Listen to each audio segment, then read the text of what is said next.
Alrighty. If you can tell that music, it's Donkey Kong Country review time. Yes, this is the second episode of the Retro Review Crew. That is correct, my friend. And welcome back to all of our listeners out there who enjoyed our inaugural podcast that we did about Mega Man for the NES. Today it's all about a Donkey Kong Country. Yes, and I know last time if you listened to our Mega Man episode, we said we were going to do Quest 64. But we wanted to get more content out there because Quest 64 takes a little longer than some of these other games do. Sure. So we want to get an episode out. So we're going to do Donkey Kong Country for our second episode. We're still playing Quest 64 as we speak, and we're having a lot of fun doing that. Enjoying that game quite a bit, and Yes. it's just a longer game and a game that is in progress for us still. So this is kind of a quote-unquote bonus episode before we get before we get Quest 64 out to everybody out there. Exactly. So, without further ado, if you guys liked the first episode of the Retro Review Crew when we reviewed Mega Man, hit the subscribe button. That way you'll get alerted when a new episode does come out. Yes, And you'll get that notification. And, I guess that's really all I got to say. We are working on getting this podcast out to more venues, hopefully iTunes in the future, and maybe some SoundCloud and Stitcher, maybe, possibly. So, but for now, YouTube is our home base. That's right. Mm-hmm. So, Representing the YouTube. yep, we'll have all of our past episodes on there. So without further ado, let's go into Donkey Kong Country. Travis, what brought you Sounds into good. this game? Well, it's interesting because I remember when this game came out in 1994. That Christmas was when I actually got it, so got it pretty much right away. Had a lot of fun with it right out the gate. Was amazed by the graphics, amazed by the challenge of it, just kind of amazed by the sound, just amazed all around, I'd say. It's a game that I remember very fondly from my childhood, and a game that also gave me some frustrations because it's not just a fun game, it's also a game that can be very tough and very cryptic, a lot of secrets and things like that. But I still remember very well and being kind of blown away from it right from the get-go. A lot of great games came out that year for the Super Nintendo. This was when the Super Nintendo really felt like it was in its prime, and this game was no exception. And yeah, very vivid memories of playing it, of learning secrets and getting frustrated at times, but enjoying the journey, so to speak. Never beat it back then, but got to the end, but could never beat it. So when we went back and played it again, finally got to get that monkey off my back. No pun intended, right? But Yes. How about you, Matt? What brought you to the world of Donkey Kong Country? Wow. Yeah, this game had a lot of hype about it coming out. I never played any past Donkey Kong Country games, or Donkey Kong games in general. Saw them in the arcades, but never really played them. But when I saw this was coming out, it got a lot of hype in the Nintendo Power magazines and, Game Informer, whatever it was back then. And, Yeah. 'cause, the internet was out, but you really didn't have it accessible in most homes, by the Right. '94. So, Yeah, that was the main way you learned about video games, was talking to people and looking through magazines. So, like you said, Nintendo Power, Game Pro, Game Informer, there was a bunch of different ones.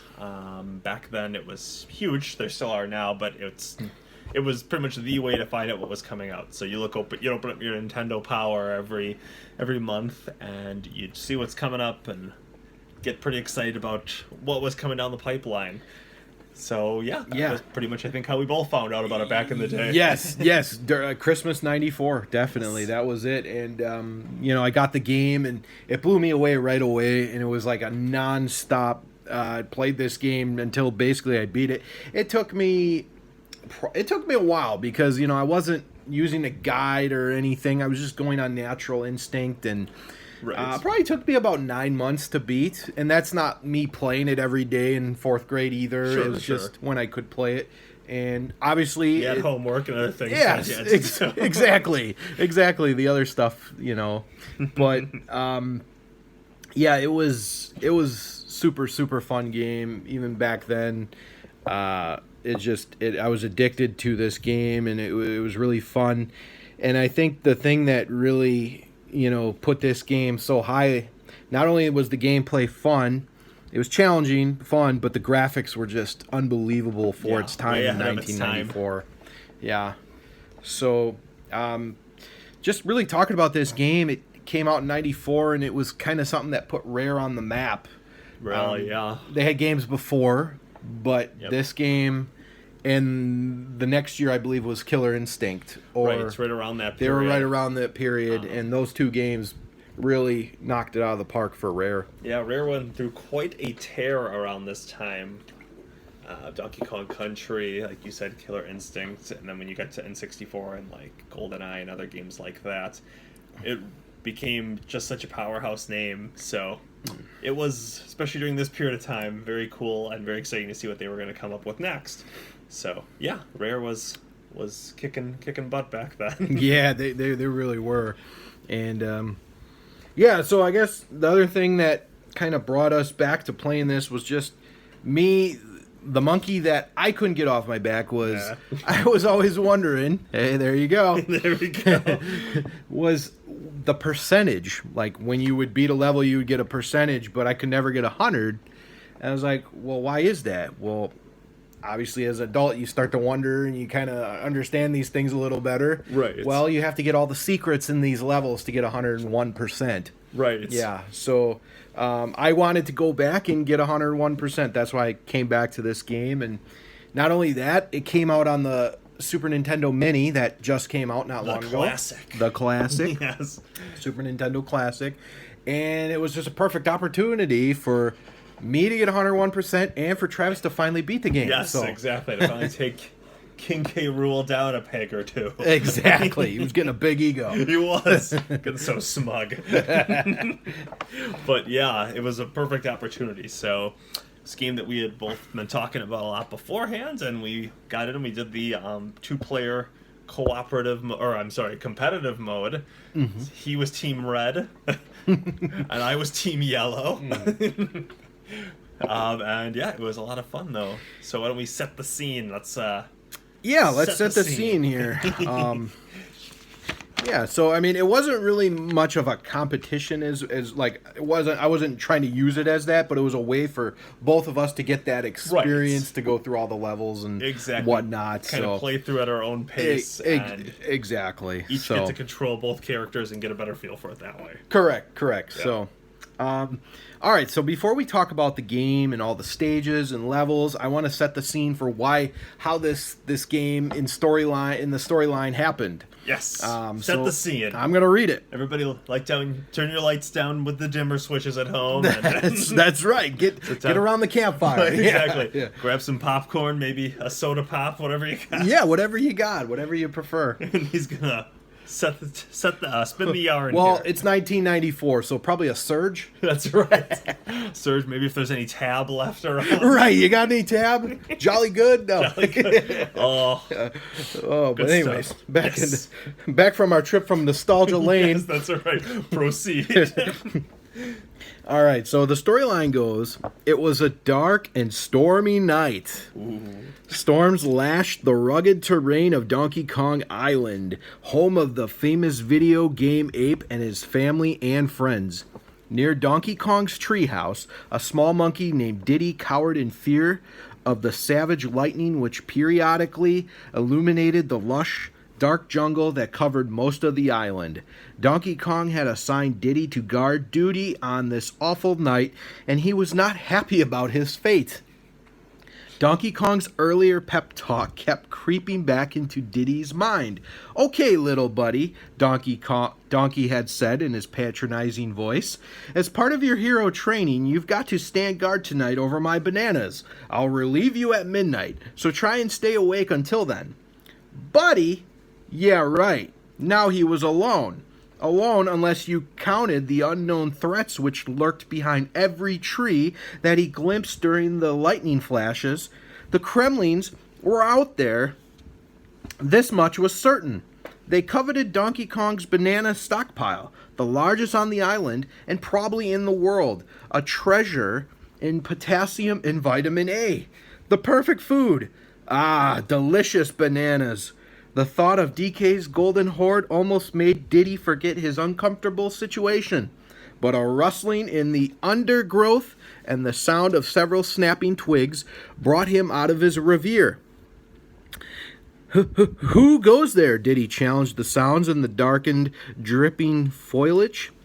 There was no answer but the flashing of claws and teeth, followed by a fleeting vision of many reptilian eyes and a crack of thunder.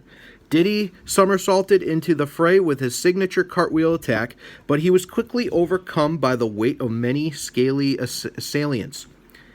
The enormous bulk of Clump the Kremling landed on top of Diddy, knocking him senseless. His last memory was of a hissing noise.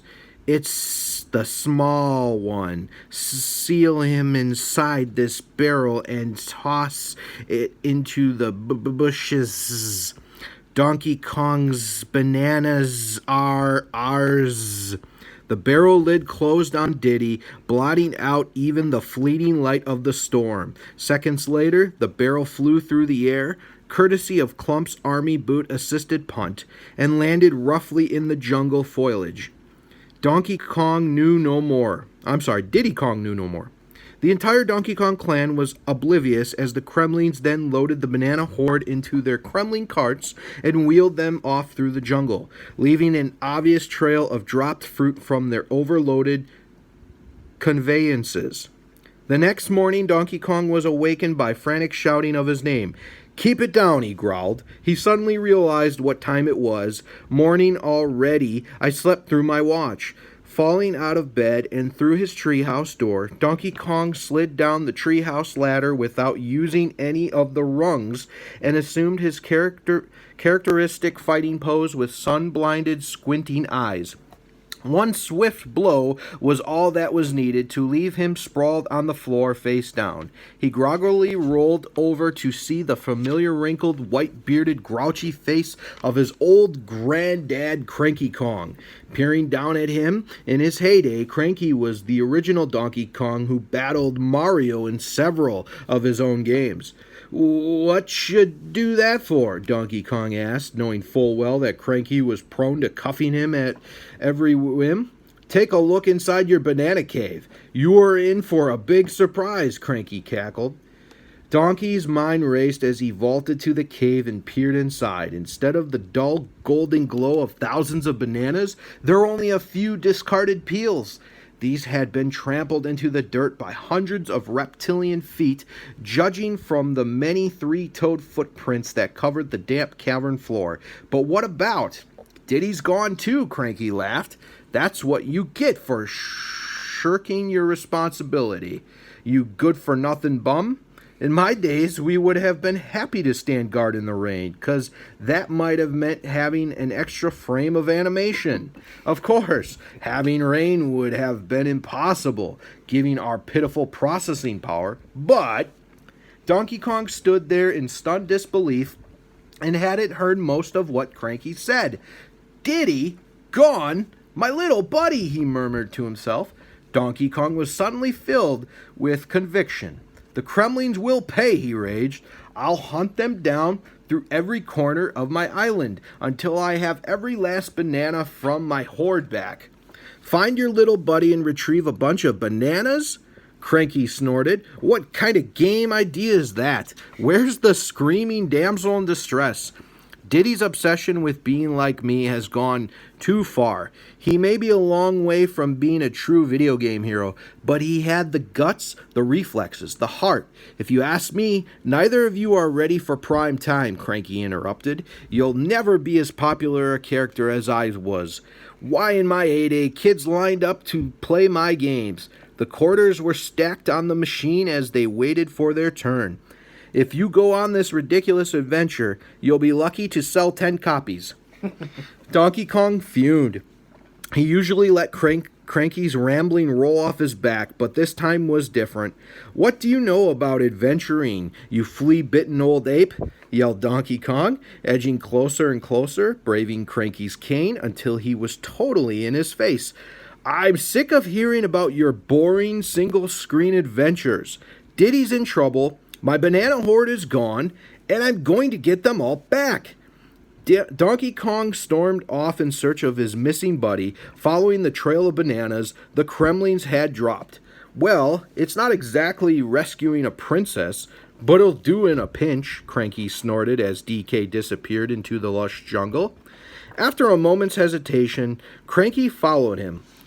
The lad may just need my help, he mumbled to himself. Kids today, they just don't have any respect for their elders.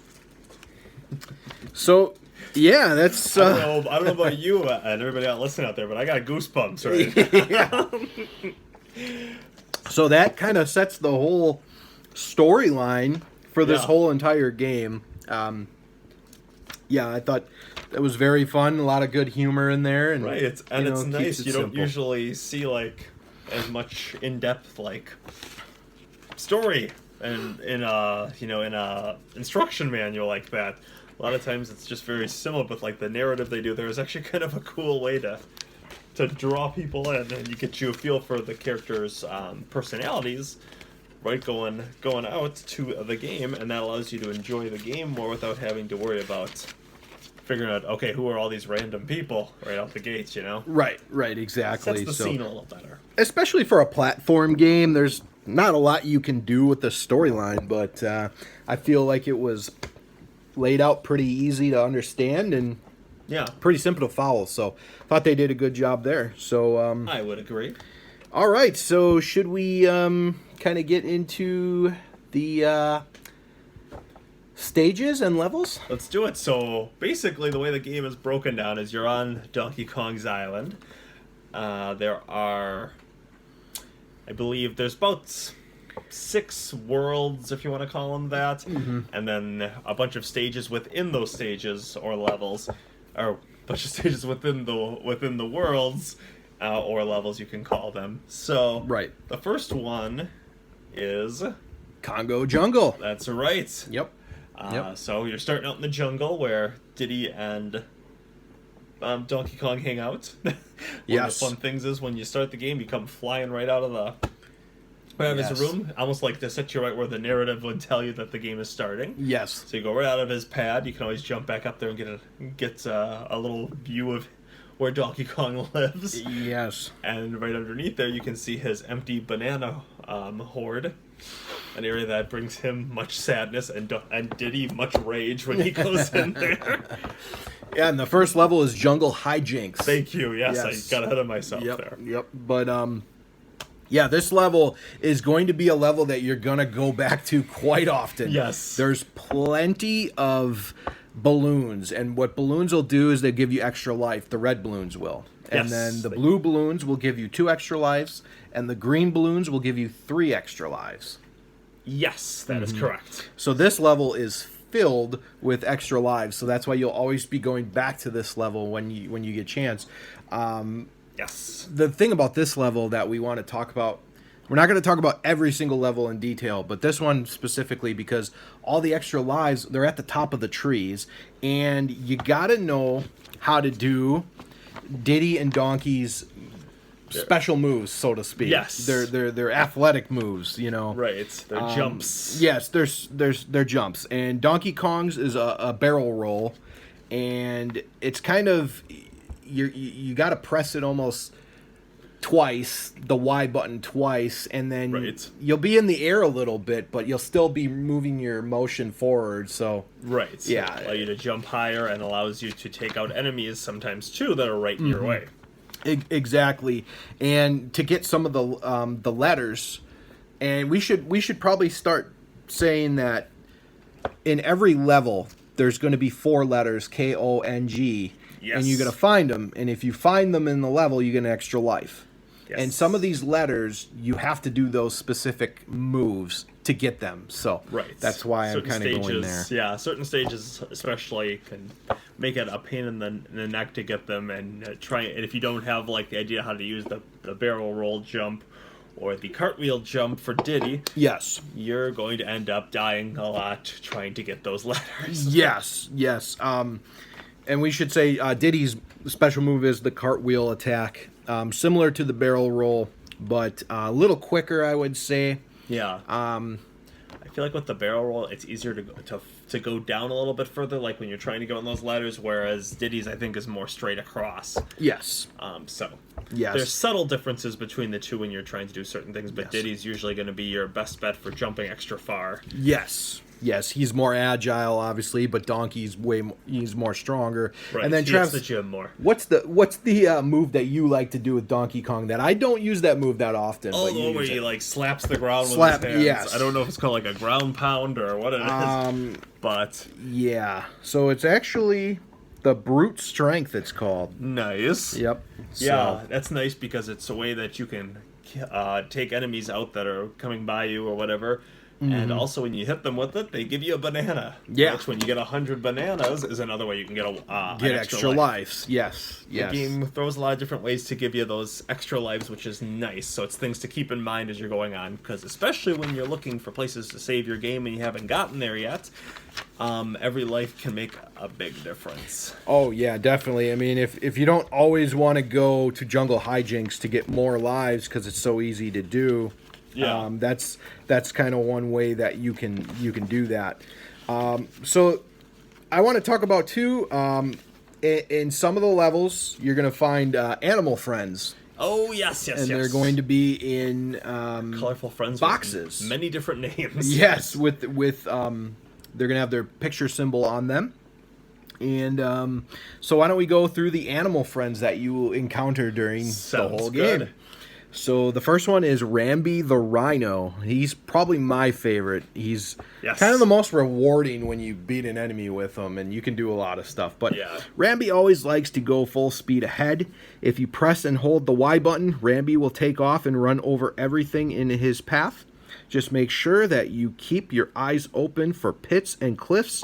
Rambi is a powerful animal and can break his way into most secret doors. Yes, which is very nice for a lot of reasons. Like they say in the description, he can run over pretty much any Kremlin that gets in your way, Oh yeah. which is really nice. And he can hit a lot of those like secret entrances next to doors. Yes. And he's, like you said, he's just probably the most fun because when you can run through, you can just take people out and feel like you're really just rampaging through a stage. Yeah, and it's really fast, especially in Jungle Hijinks. You get him right away, and Yeah. he just takes out everybody, and then he runs right into the secret doors right away. So it's a good way to get introduced to him pretty quickly. It So, gives you a better feel for the concept of just hidden doors and things like that in this game because they are pretty common. exactly. The second animal friend that you encounter is Espresso the ostrich. Yes, with those So- sweet shoes of his. Yeah. This crazy bird is a valuable animal to find. Although he can't really fly, he can run even faster than Rambi and can make long wing-assisted leaps. Espresso's legs, being long and spiny, are not suitable for jumping on enemies. Smaller enemies will crawl right under him, but larger ones are trouble. You can make Espresso flap his wings by repeatedly pressing the B button. Yeah. Espresso is good, but like you said, he can't really take out any enemy. Yeah. But he's good for getting to places where you can't jump to. Right. Yep. He has that ability to flap his wings and make him go up and then come down slower. Mm-hmm. Kind of almost comparable to like what Princess Peach could do in some games to kind of glide down after she's jumped up. But he can also get up higher initially. He's a little tricky to control sometimes and to get just where you want him to, but he is a good character to have for, like you said, a lot of those specific hidden areas that you can't get to but just by jumping. Correct. The third animal you come in contact with is pretty quickly. It's Engard the swordfish. Yes. For aquatic adventuring, Engard is essential. While riding him, you do not need to press the B button to swim. The control pad directional arrows are enough. By pressing the Y or B button, you can get a burst of speed during which Engard's sword nose becomes a deadly weapon.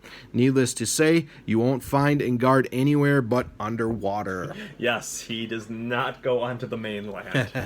He is very useful, very fun to have in those water stages, because in those stages you really don't have any kind of attack outside of him. Mm-hmm. Basically, you're just swimming, trying to avoid everything otherwise. So when you have him, it can be rather rewarding and satisfying when you can just take out some shark enemies or fish and things like that. Yes. And it gives you better control of your character in the water, too. It does. It does.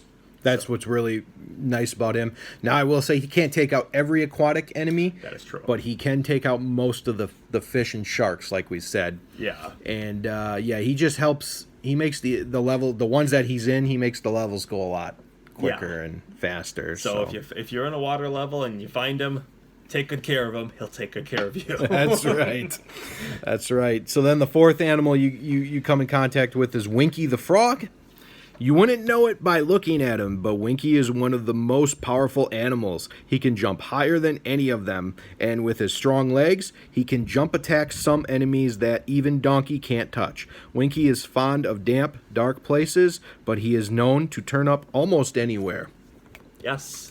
Winky is... Ooh, it's between him and Rambi from my faves. Because Winky... like they mentioned that he can take out a lot of enemies. He jumps really high, so he can help you get to some areas you can't get to otherwise, and he can actually land on those damn hornets. Yes. Those, which are some of the most annoying enemies in the game to me. So the fact that he can actually jump on the bee wasp enemies is really nice. And plus, he's a frog. I mean, what more do you want? Exactly. What do you think about him? The one thing I think about Winky is the way they put him in some levels. You don't get a lot of area to land with him, which can make it a little difficult at times. But Sure. yeah, the way he can jump so high, he's very useful. And to get the 101%, you got to use him in certain areas. Yes. So yep. But Winky the Frog, very very fun to use. And finally, the last animal friend you get, and he's only in one level, I believe. Yes, I think he makes more of an appearance in future Donkey Kong Country games. He does. He just does. Makes his debut here, in this one a cameo of sorts. Yes, Squawks the Parrot. Squawks is the one animal that you cannot ride, but he is helpful nonetheless. You can find him in the darkest cave level. Once you release him, he will hold a flashlight that will help light your path. Because he is so essential to success in this darkened level, he's not too hard to find when you need him. That's true. You get in the stage. I think one of the first things you see on that stage is a box with Squawks the Parrot hanging out in there. Yes. And then he just pops up, follows right behind you. Whenever you turn your head one way or the other, your character, Squawks, turns there immediately so that you can see where you're going. Helps you through that stage. And yeah, there's not a lot more else I have to say about him. He just flies above you and turns whichever way you need him to. Exactly, and like we said, he's only in one level, so you don't get to ride him, and so he's only going to be in one level. So not really too much in this game, but like we said, other future installments of Donkey Kong Country, he becomes more accessible. So let's talk about the animal friends and the gold coins that you get from them. I would like nothing better. So these gold coins you get are Rambi, Espresso, Winky, and Enguarde, and they're going to be gold, basically statues of them, and you'll find them in levels. Once you get 3 of them at any time during the game, you go into a bonus level, and basically you just collect all these coins, mini coins that look like the animal that you're using. Playing as in that one, yeah. Yep, and basically 100 coins is 1 life. Yes. So if you get 500 coins at the end, you get 5 lives. It's a great way to get more lives. Yes, keep you up on your life totals, and that's another nice way that the game gives you a lot of different opportunities to get 1-ups. Again, you have to get 3 of the same kind. So if you have like a Rambi and 2 Winkies, that wouldn't get you there yet. But the game does take note of which ones you have. So it's not going to say like, oh, if you get first to 3 Rambis or whatever, that you wouldn't get to count the ones you already have. It keeps progress of all 4 of those that you have. So when you first get to those 3 of one kind, so 3 Rambis, 3 Espressos, 3 Winkies, 3 Enguardes, then it takes you to the stage, and they each have their own bonus stage, which is nice. I think Rambi's is like a snow-based one. I'm trying to remember what Winkies is. Enguardes is obviously underwater. I think that the Winky one was in the caves. The Winky one's in the cave. That makes sense. Yep. And then Espresso's one is the one that's in like more of a foresty, hilly Yes. kind of area. Yes. And there are multipliers in there too that you can find. It'll just be look like a big symbol of them, of the animal. And then when you hit it, it'll turn to small, and it can actually multiply what you have. So that's how it's easier to get to those 500, 600 totals wotals where you can get 5-6 lives just going through the stage once. Which is very nice. Very nice. Yeah, especially if you want to just get a ton of lives going into certain areas. One that I can think of is the transition from Vine Valley to Gorilla Glacier, when you have to go through 4 levels to get a save point. Yeah, to get to a save point. That's definitely when you want to load up on a ton of levels. Yeah, make yourself ready, because when you finally get to it, you finally get to a save point, you'll have the biggest sigh of relief. But there's nothing worse than getting so close, running out of lives, and then having to go from where you last saved. Yes. So again, there's a lot of ways to get extra lives in the game. Again, just as a quick review, getting 100 bananas will get you that. Otherwise, there's also balloons throughout the levels you can find. So again, there's 1, 2, and 3s. I believe it is. Red is 1, green is 2, and blue is 3. Okay. And then you have those gold coins that are with the actual Kong letters on them. So the KONGs that are scattered throughout each level, and then the coins of the animals themselves. Rambi, Espresso, Winky, and Guard will take you to those bonus stages and let you to kind of go to town and get as many as you can and get more lives up there. So there's a lot of different ways to get extra lives. And thank you for correcting me, because I think I said before that green was 3 and blue was 2, but it's actually green is 2 and blue is 3. Oh, so, yes, no problem. That's good there. So I guess the different levels that you're going to come into contact with over the course of the game is the different ecosystems you'll get is jungle, factory, underwater, mountains, treetops, caves, mines, ruins, and then obviously the boss fights and bonus levels. So those are different. Those are the different. Boss fights are usually around an area around where the horde is, a horde of bananas, or at the very end when you take a trip on a pirate ship. Yes. And let's talk about the different Kongs that you'll see throughout the game. Let's do it. Obviously, you got your Donkey and Diddy, the 2 players that you can control. Right. But the other 3 Kongs that you meet in the game, they all kind of have different purposes. Funky Kong, he's a guy, when you get to him, he can take you anywhere in the game that you've already been to. Right. So it's essential when you get further along in the game. He can take you back to Jungle Hijinks, which can get you more lives. Yep. So exactly. Take you back there, stock them on lives, can take you to a save point so that you don't lose your progress if you do run out of lives. He's your guy who always wears his sunglasses, has his surfboard there.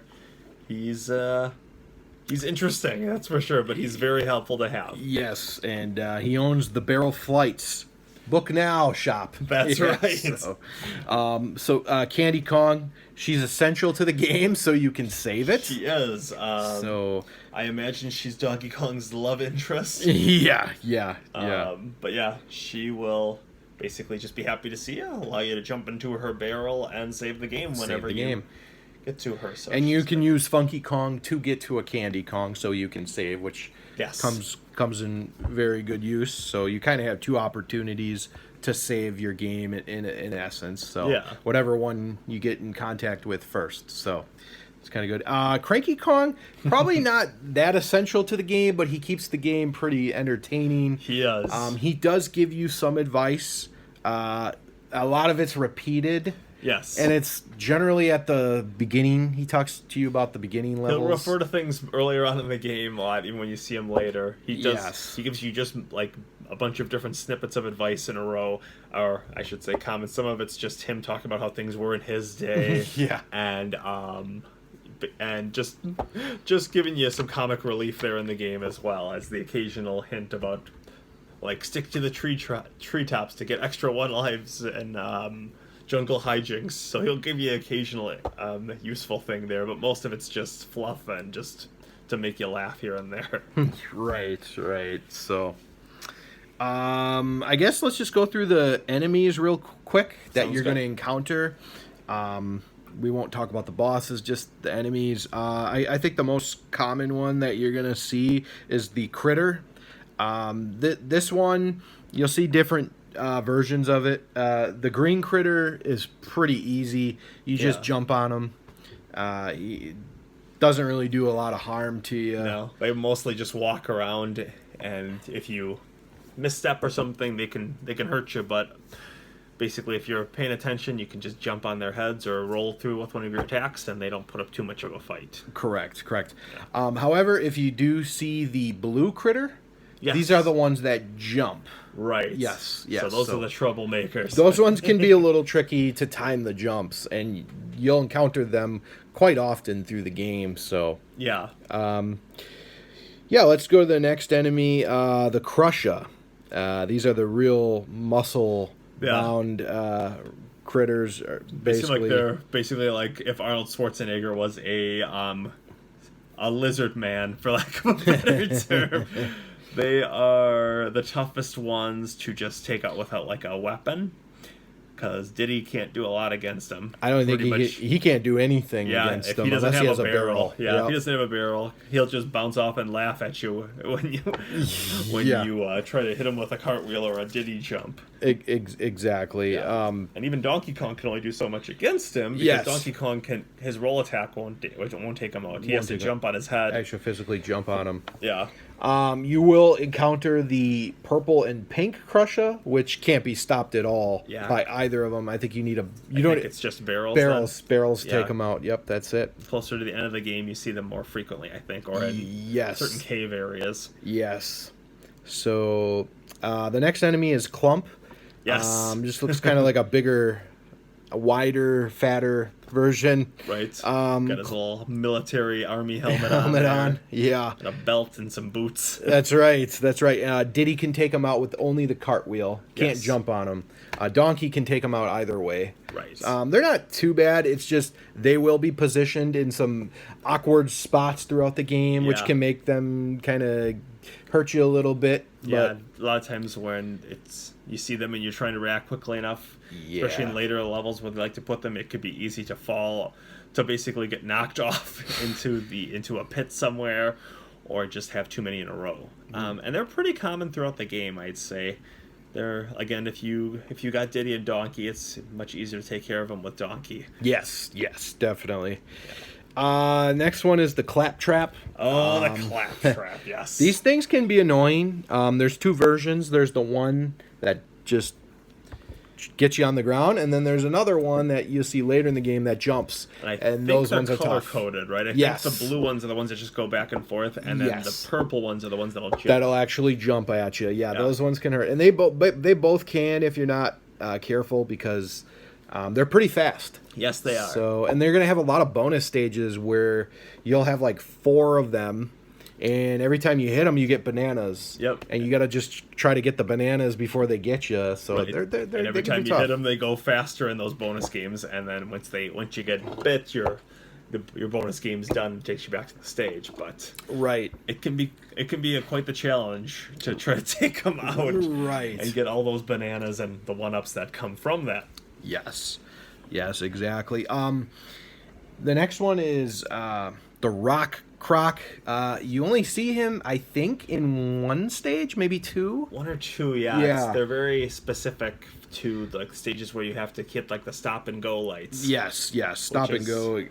Exactly. And you can't kill them. You can't. All they do is they sleep for a little bit, And for they- like a second, Yeah. and then they come back to life, like walking really frantically, Yeah. back and forth. And you gotta watch out for them. They're super fast.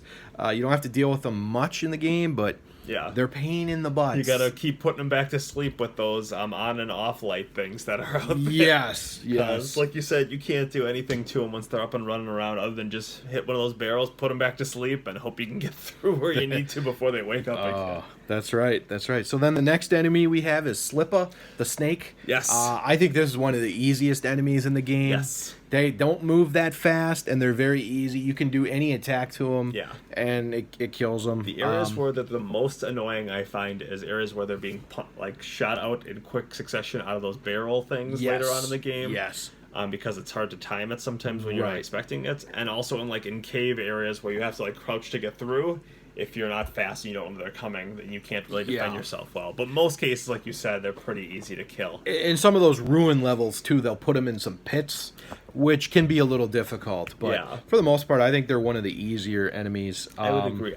So then the next two enemies are the Neki and the Mini Neki. I happen to yes. think the Neki can be tough if he's sitting and flinging those shells at you or whatever. Yeah, I the don't nuts. know what they're exactly, if they're Yeah. nuts or what. Yeah, but Yeah. those are annoying. Those are annoying, and there's some levels where you have to just keep jumping on Neki to Neki to Yeah. go to the next part, which can be, it's all timing based. But Right. I think the Mini Neki I have is more of a pain because they're usually Yeah. spitting out those nuts at you. Yeah, and sometimes at a pretty constant stream. Yeah, and they're just annoying. They're very easy to kill though because you just jump on them. It's Yeah. just got to watch out for the attack when they spit the rock or the nut, Yeah, whatever it whatever it is. is. Yeah, we don't know.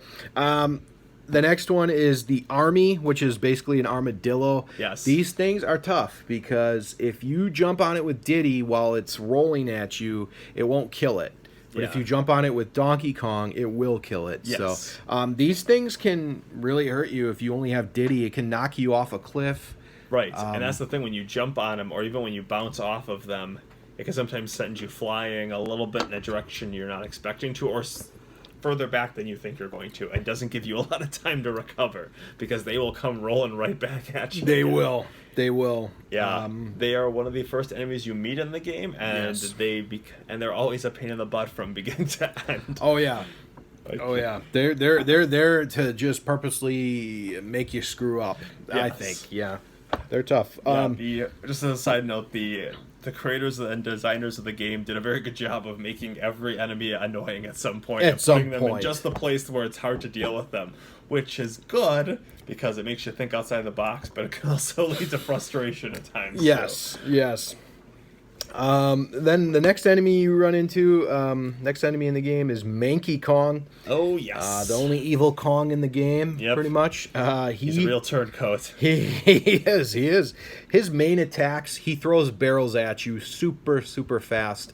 You'll see him quite often. You'll see him at least 3 to 4 times, I think. Maybe even more. Yeah. But he's not, if you can time his barrels coming at you pretty fast, he's not hard, but he's annoying enough. And there's times where you'll run right up to him and be like, oh crap, and there's not a lot, and you don't react right away properly, and then you're just knocked down. Right. And where does he get all those barrels from, anyways? They just keep coming.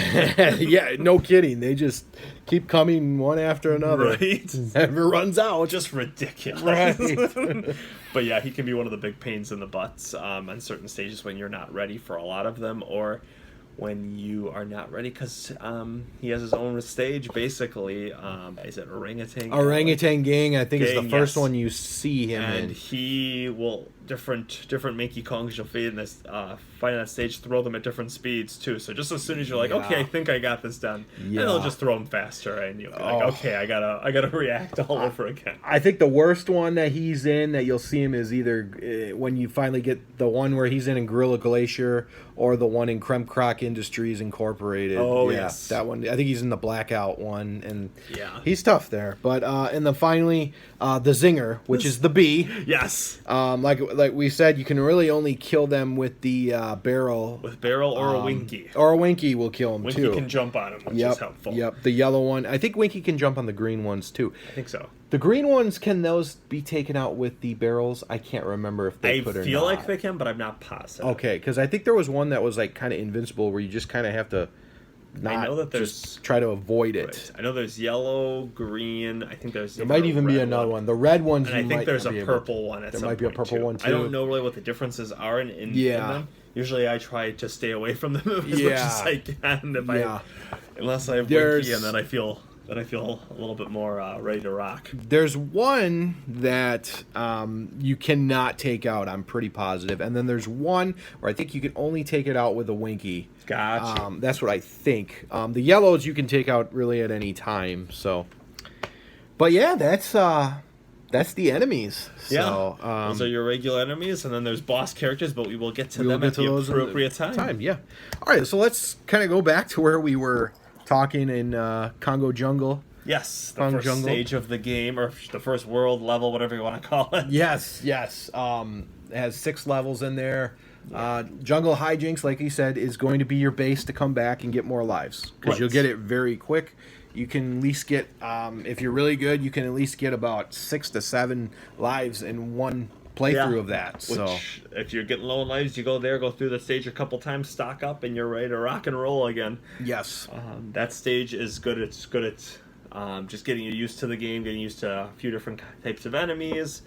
The idea of some secret doors. Rambi shows up, makes an appearance in that stage, and just gives you a lot of different ideas of the concepts of the game. Oh, sorry. Yeah, so it's a good game. A good place to start your game. But once you get through that stage, which is not too difficult, there's not a lot of pits, there's not a lot of areas where you're going to come into any kind of trouble. right. You get through there, and then you can move on to the next stage, which I believe is Ropey Jungle- Rampage. Oh, that's right. Yep, Ropey Rampage is the next one. Ropey Rampage definitely ups the difficulty, I would say, a little bit. There are some tricky parts, and I will say, in Jungle Hijinks, it's pretty easy to find the secrets in there if you're going for the 101%. Yeah, especially if you have Rambi. And I want to make note, if you guys are stuck at any point, or you just can't figure out how to do something, write in the comments, and I will give you an answer as fast as I can and tell you what I did that worked in that specific area. So Yeah. anyways, Ropey Rampage, I thought it was not hard, but it definitely ups the ante from Jungle Hijinks. Yeah, it's a little bit trickier. I feel like the stage is raining when you get in there. Which, it's downpouring. which gives Yep. you a different view. It's again just a place where you're kind of getting used to it. It's more difficult than the first, but it just introduces those different concepts and a lot of different areas of the game. There are a whole bunch of different weather effects during the game. Some stages you're in a cave and it's dark. Sometimes Yep. you're outside and it's raining. In this case, Sometimes you're in a blizzard too. exactly. Yeah. Sometimes it's clear skies Yeah. and sometimes it's misty. So one of the things too that you get used to, but if you're jumping from stage to stage and you're not used to these kind of platforming games, it can make things a little bit trickier to see things. Yes. So that's just Yes. adding another little element to the game early on. Yes, exactly. The third stage is Reptile Rumble, and that's going to be your first cave stage. Reptile Rumble, I didn't really have too much problems with, and I'm not trying to say this as a guy who's gone and played it 20 times. I'm just trying to say it as the one I remember playing it the first time. Reptile Rumble initially. initially. Reptile Rumble's, it's pretty good. It's the first cave stage, and you get to see the Slippa for the first time, and Yeah, it introduces you to that, and just early on they give you an idea that there's going to be a lot of variety in settings of the game. So the only difference with the cave stage really is that it introduces some new enemies, gives you a little bit more atmosphere and some different music. yes, different music obviously changes, and that's also you get some more situations that you've not been in before. Right. You know, where in Ropey Rampage you get to use the ropes for the first time. This one you get to kind of see the jumping critters come at you and Right, all areas that. where the you snakes, the Slippas. So might areas where you might have to like crouch to get the game might crouch to make you go underneath. yes. Things like that, and of course hidden areas just like in every stage. Correct. Next- Coral Capers was the Yes. next one, which is the first. It is Coral Capers. Yes, which is the first water level. That is right, and you get to meet Ingard. You get Ingard in there. You get 2 of them, actually. I was going to say, I think there's two Yep. two different places to get him. Yep, there's 2 places. Coral Capers, I think the one thing that makes this hard is it's the first water level, and you're not used to the mechanics of how a water level works. Right, how when you hit a button to go up, like to gauge how much you're going to go up and Yeah, everything. exactly. Because it's a different way to play the game. So, it's going to take you a little bit to get used to, but this level's not very hard. I think you can beat it pretty quickly if you're. Yeah, If you game before, it's exactly. pretty easy. I think. Again, Ingard can take out pretty much any kind of fish.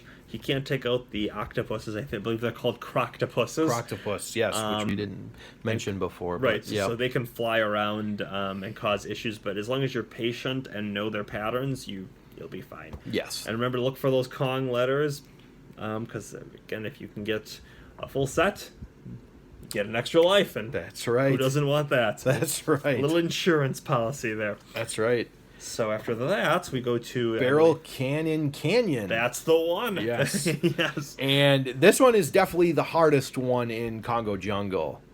Yeah. There's a secret. There's a small secret in this one. If you jump right at the beginning on that cave type thing, it'll put you into a barrel and it'll take you all the way to the halfway point. Which is really nice. Yes, and that is the barrel with the stars on it, which once you hit it, you always get to start from that point on. Yes, it's your checkpoint. So, Barrel Cannon Cannon, I think, is definitely the toughest because there's in the second half of the level, in some of the first, you will be shooting from barrel to barrel in different timing sequences, and it can be kind of tricky. Yeah. I had some difficulty with this one when I first played it.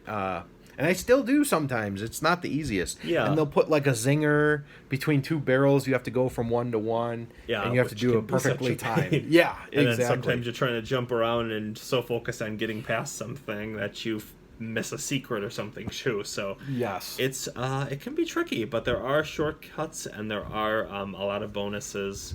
And, a good chance to get used to the mechanics of the barrel and having to jump from one barrel to the other. A lot of times you're used to just going off, but then this stage introduces some elements where you have to actually time when to jump out of one barrel to the next while one's moving.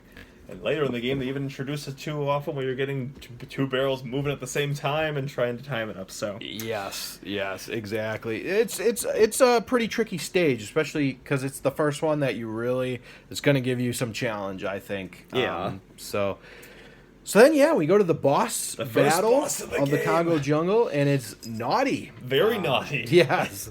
Giant beaver-like looking guy. Right. There are regular beaver enemies like him in the game. Correct. But he is much, much bigger and much naughtier. He's a good introduction to the world of bosses. I think he's pretty easy to beat. Oh, yeah. Yep. He is definitely the easiest boss, which makes sense with him being the first. He basically does small hops. Every once in a while, he'll cough once you jump on him, and then get up and make like a jump again and go. But he's very, very easy to figure out what he does. You have to hit him 5 times on his noggin, and then you will have defeated Mr. Naughty. Anything else to say about our naughty friend there? No, because after you beat Barrel Cannon Canyon, they kind of give you a nice, easy boss to beat. Yeah. And I think he's pretty easy, and so once you beat that, you beat Congo Jungle, and then you go to the Monkey Mines. The Monkey Mines. Yes. That is the one, my friend. Yes, Monkey Mines. The first stage in Monkey Mines goes by the name of Winky's Walkway. Yes. If you remember from earlier, Winky is our good friend, the Camo Frog, who you can use to jump around and get through a lot of interesting situations. Very prevalent in a lot of cave stages as well.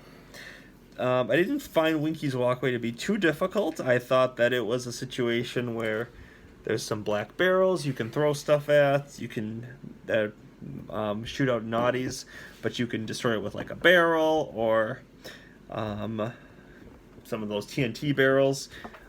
A lot of different neckies, our little vulture friends that like to shoot stuff at us and whatnot. And some bonuses, but not like a ton. So it's an interesting game, an interesting stage, but it just introduces you to the new stage. I didn't find like Winky's Walkway was Winky's Walkway I would say is pretty easy. Yeah. You get Winky there, like you said, a lot of bonus stage. Winky's Walkway, it shouldn't give you too much trouble, especially with the halfway point. You may die a couple times or 3 times, whatever, but it's one that is definitely beatable. I'd say it's pretty easy. So Right. The next stage is one of the stages that introduces a new concept up to this point in the game. It's Minecart Carnage, and you thought monkey mines would involve mine carts. You would be correct. Yes, So, yes. This one is a little tricky at first because you're just getting used to the idea of how a minecart runs. yes, yes. This one can be kind of tricky because it introduces a new concept, and it throws a lot of wrenches. And from my experience playing with other people, a lot of people have had trouble with this level, and they get very frustrated.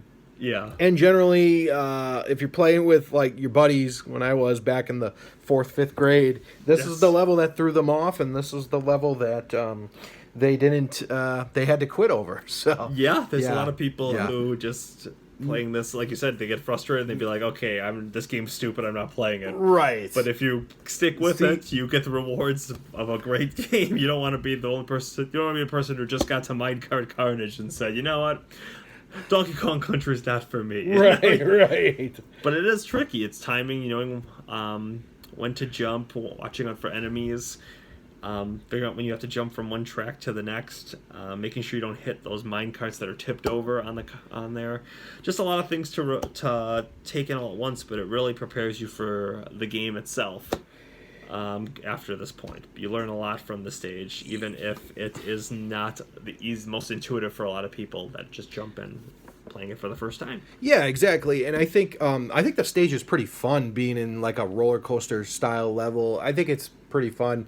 I didn't have pretty innovative. I mean, yeah, you're gonna die a few times to get used to it, but for me, I think after a while, it's rewarding even when you do die, because you're like, oh, I know what I did wrong. Right. You know, it's not anything. It's not like a Mega Man level. You know? Right. It's not like Mega Man 1 where you're It's not that difficult. you're just cursing everything. right. Exactly. Right. But you get a little further every time. You learn a little bit Yes. more, and you figure out, like you said, you know what you did Yes. wrong, and you know how to rectify it the next time around. Exactly. So it's gonna take. Like I said, people are gonna die here, and they're gonna get upset. But just stay with it. Others may not find it that bad at all, and others may be pulling their hair out. So, Right. Yes. So Our next stage is Bouncy Bonanza, which is an interesting stage. I know that there is a lot of tires to Yes. worry about, and a lot of annoying, what are their names, zingers to avoid. So you have to learn to time your jumps. You can roll some of those tires along, which is helpful. And to get like the midway barrel, the checkpoint barrel, you'll have to be able to get some of those tires right underneath so you can jump on up. Other than that, once you get a feel for those tires, it becomes a lot easier. But again, it's learning how to time your jumps, how to press the button to jump a certain level, and knowing when you're hitting it too hard or not hard enough. You can go through, and there are some fake wall bonuses in the game in this stage as well. So again, testing barrels is a good way to do it. You can have like a Diddy, especially, or Donkey Kong, even hold a barrel and walk up to a wall without letting it go, and if it is a fake wall, it'll pop open for you. Yep. And that's a nice way of checking. It just reminded me of that. It's not a horrible stage, but it's definitely the toughest stage up to this point, because you're learning a lot of different things and trying to tie them all together, and it's so easy to fall into a pit here and there. Yeah. With a badly Yeah. timed jump. Yeah.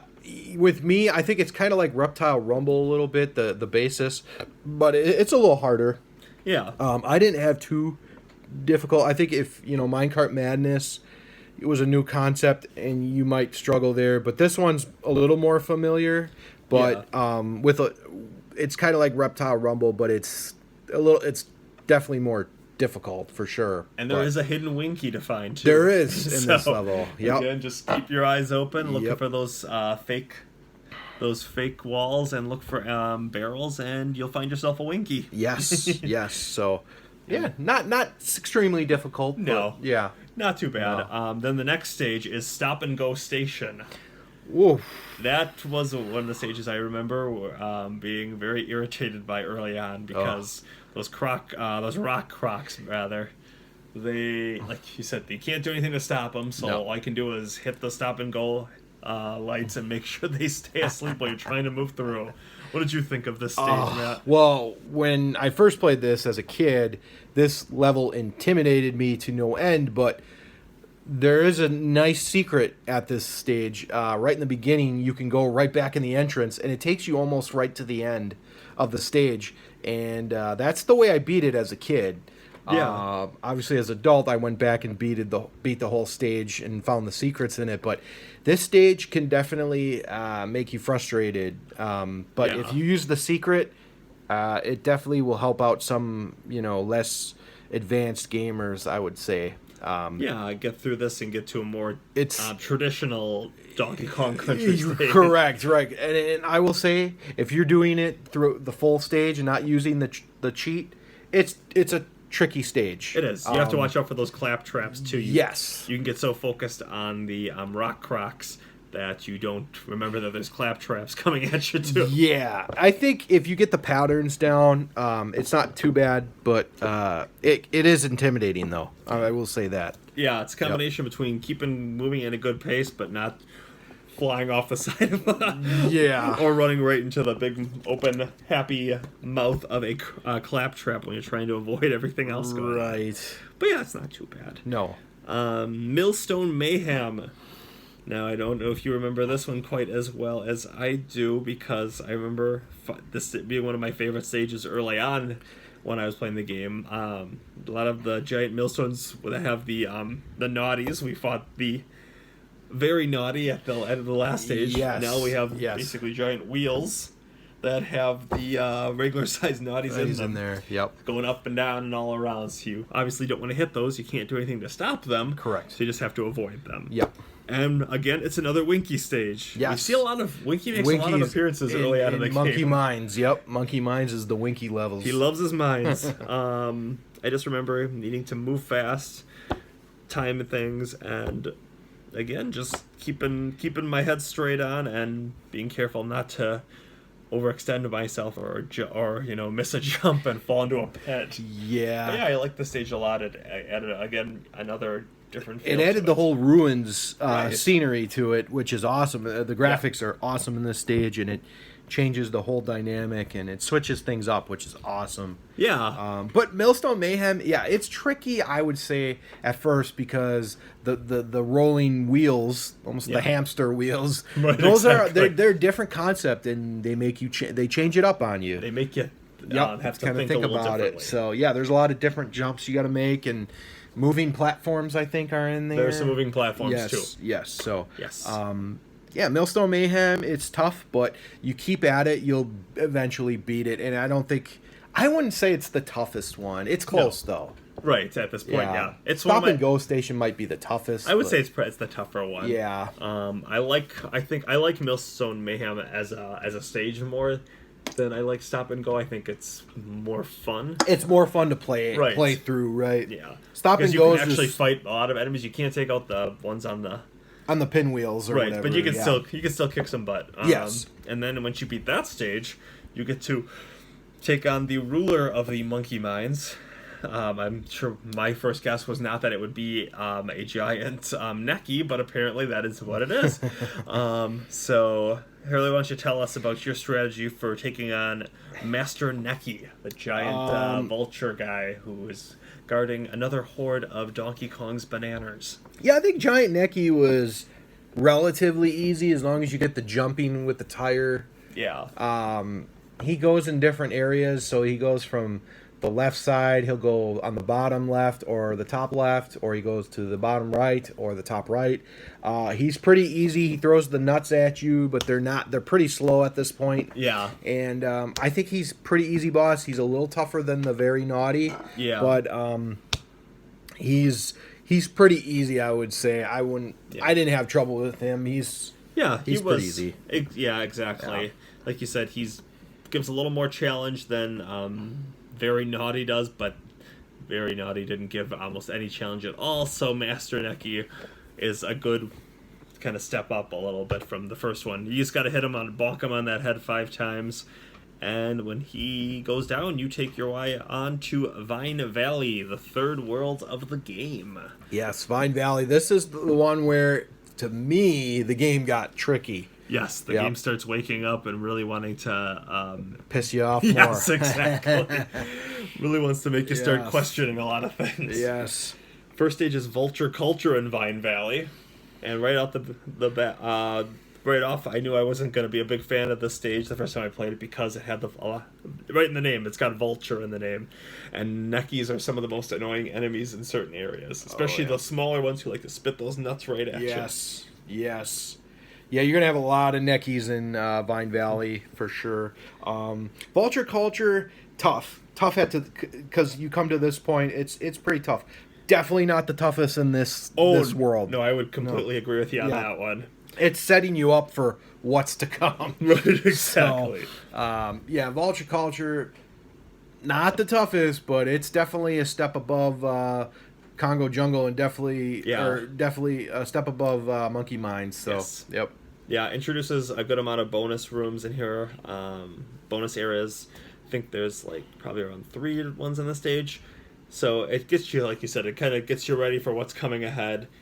And that takes you to Treetop Town, which is a stage that I remember finding a little bit more frustrating than I expected to. Yeah, this is the rooftop, the first rooftop stage you come across, and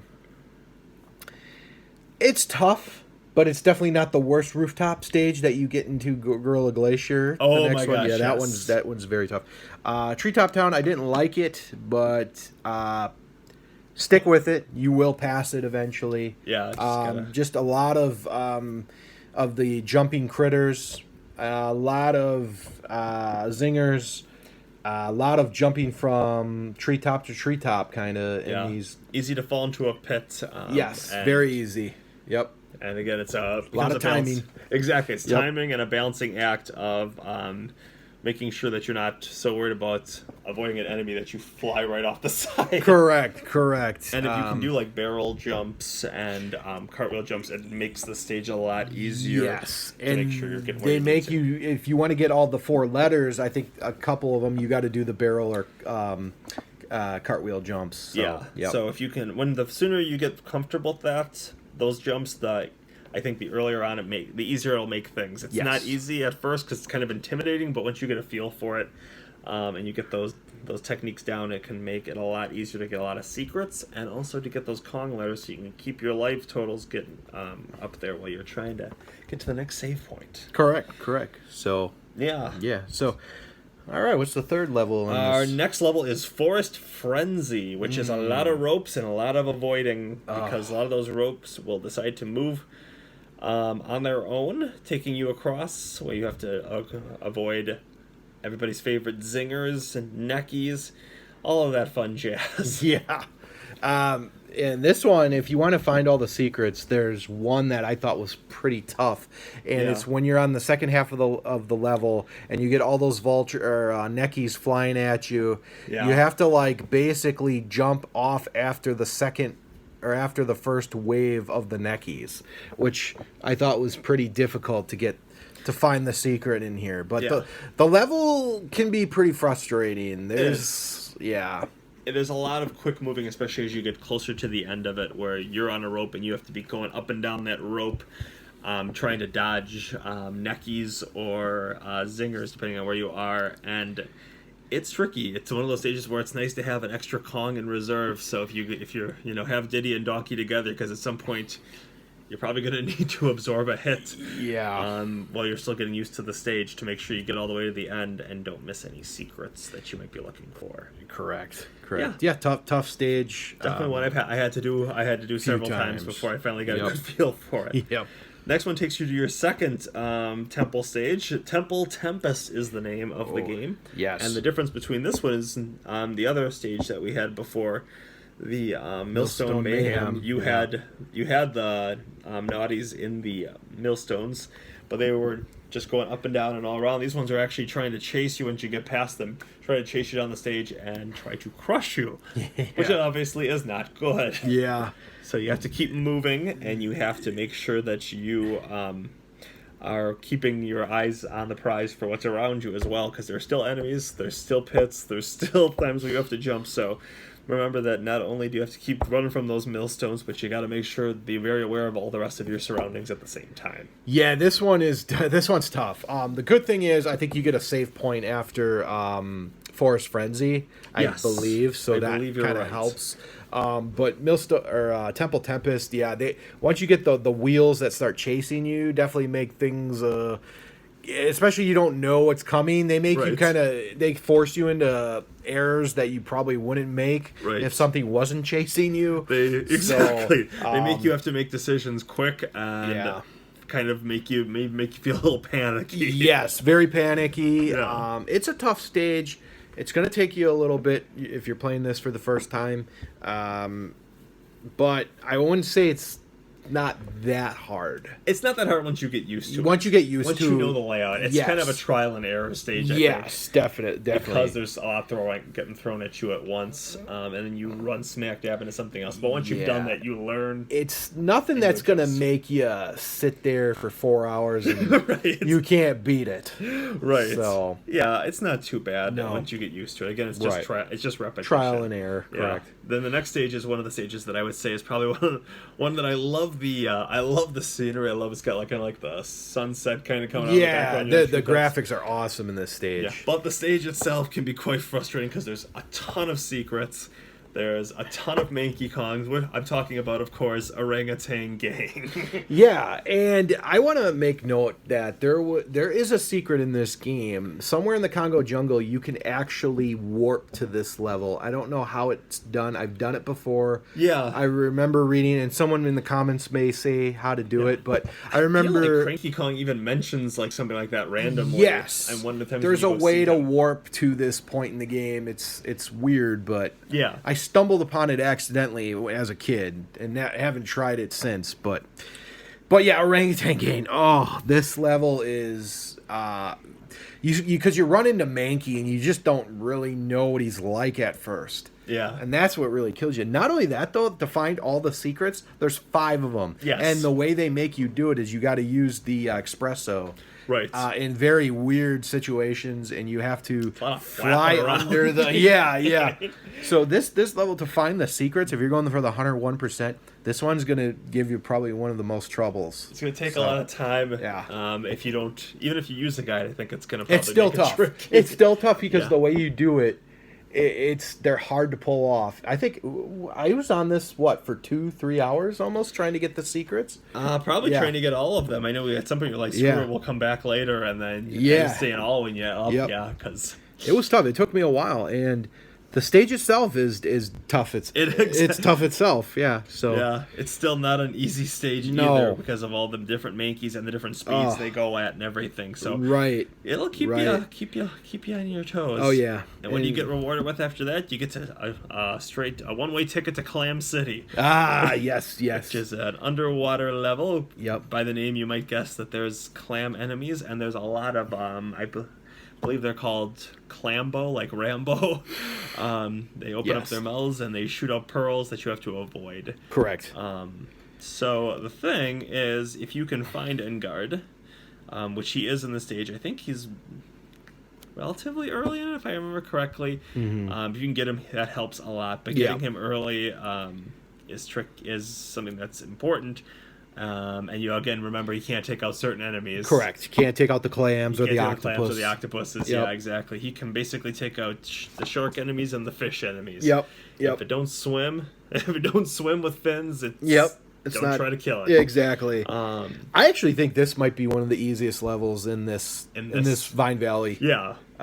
Just because it's just not as tough as the other ones, in my opinion. Sure. So I feel like the water stages, once you get going through them, they're not as bad in general, but they can be just frustrating because you're changing your controls. yes, That's the why. controls are make the worst. Right, and you don't have any real attack if- as a Kong underwater. I think that's one of the reasons I don't like them. Yeah, But- because you can't attack with them. Yeah. Right. But at the same time, I know what you mean. Right. I just think if you're good with the swimming controls, I think this one's the easiest to I'm with you. help. Yeah. And then, when you get to the end of World 3, Vine Valley Boss, you get to meet the Queen Bee. Yes, yes. And she, I can't remember what her actual name is. I don't think it's Queen Bee. I thought it was like Queen Zinger or something like that. Yeah, she's got some wacky name, but she's first time you face her, you'll probably freak out if you're anything like me. I know I did when I was a kid, because she moves at you, in kind of a wavy pattern. She'll go, she starts going like zigzags almost. Like, and you have you get barrels. You automatically get barrels you grab to kill those her. barrels. You can either, for Donkey Kong, what I would do is I just wait till she passed over me and I just jump up with the barrel and hit her in her belly. And if I was Diddy, I just run right up to her. And then after you hit her, though, she turns red and gets all kinds of upset. So then you can't damage her while she's in that red form. So you have to wait for her to calm down a little bit, turn back to yellow, and then you grab another barrel, kind of rinse and repeat. She just goes faster every time until you get her on that fifth time. Once you hit her with the fifth barrel, she goes down for the count. And you walk away with the horde. With the horde of bananas, and you head on over to Gorilla Glacier. Yes, Gorilla Glacier. So make sure at this point, yes, get a lot of lives. That's what we're gonna say. Yes. Don't go straight to Gorilla Glacier. Go back to Jungle Hijinks. Get a ton of lives. Yes. And stock up. Save the game after you get your... Because winter is coming. Yeah, winter is coming, and it is a pain in the butt. Like, I'm telling you guys, get at least... If this is your first time playing, get like 25 to 30 lives. Maybe more. Yeah. Go 35, 40 if you can. Go 45. big. Go big, you know. Because... once you get to Gorilla Glacier, you got to do 4 levels straight in a row before you get to your next save point. And I don't think any of them are really like relatively easy for you, especially at this point of the game, right? Because you're leading with the stage that's introducing, from the name Gorilla Glacier. There's a lot of icy areas. There's a lot of sliding around, which makes controls even trickier. It's like we talked about last retro review crew with Mega Man, where you're in the Iceman stage. Yeah, you do that slide, and it's difficult. It's different than what you're used to. Exactly, and it's so easy for it to take you off a cliff or slide you right into an enemy. Correct. Yeah. So the first stage is Snow Barrel Blast. What do you remember about Snow Barrel Blast? Snow Barrel Blast is pretty difficult because as you go through the stage, the blizzard gets heavier and heavier. Yeah, and it's a long stage too. Yeah, if I remember correctly. It is. It's a very long stage. It's kind of like Barrel Canyon. Yes. Where you're doing a lot of different from barrel jumping from barrel. Yeah. There is actually a secret on one of the barrels, which helps. You will shoot directly to the ground. Yeah. I believe it's one of the barrels that's closest to the bottom of the screen, and if you shoot downward, it'll take you all the way to the end of the stage, which actually comes in handy if you're just looking to beat the game. And you're just like, okay, I've had enough of this. Yeah. Let me get to a save point first, and then maybe I'll come back. Correct. The only thing about this barrel, it's towards the end of the level. Gotcha. But it does pass over a lot of hard, difficult areas. So I'd say this level's pretty hard because it's hard to see. Yeah. And every time you think you're getting close to being done, there's like more of it. You're like, anytime now, buddy. Yeah, there's a lot. There's a long level, very long. Yeah. Yep. I remember going to Slip Slide Ride is a very unique stage. We were talking about this before. Yeah. You're in like a cave where everything's like crystallized. Yes. And then you have ropes like you haven't had in other stages, but these ones are unique in that they're 2 different colors. It's either blue or purplish, reddish. The blue ones, you jump on them and they slide you right up without you having to press any buttons. Mm-hmm. And the other ones, the purplish red ones, take you down in the other direction. Yep. And of course, because the people at Rare wanted to keep us on our toes, they would make enemies in all different kinds of spots going up and down those. So there are a lot of areas where you have to watch out for zingers. Yes. So it's just tricky, yeah. I think it's like one of those levels. It's unique. It's the only one that looks like it. Yeah. But the thing that really got me here, if I remember correctly, was coming off the rope. They would put the armadillos, the armies there, and that got me so many times on this level. Well, yeah, because you're looking to, you're finally getting past like the zingers and timing it because they're moving. Yes. You're moving. The ropes are moving. Yes, the ropes are going up and down, and you finally jump onto a cliff. And you're like, okay, here's a chance to hold, to catch my breath, and then you got 2 of these army numbskulls running right at you. So it's a lot of having to react fast. It is, and I could see a lot of people struggling with this. I was pretty good with this level, but I can see this one for other people being like a very tough level. I didn't think it was tougher than the first one, but Snow Barrel. But right. Actually, after getting a little more comfortable with the stage, I actually really enjoy it. It's fun. It's a fun level. Yeah, I like the way it's set up. It's not like stop and go station where you just want to get it over with. Yeah, no, You're this just level's waiting for the end. This level's really fun, and the music's really cool too. So yes, yep. So then that gets you out when we're out of that stage. The next one is Ice Age Alley, which actually shows a lot of espresso for some reason, which is strange. You wouldn't think, we're in the Gorilla Glacier. Let's have our ostrich in his high tops there. Right. It didn't make a lot of sense. Right.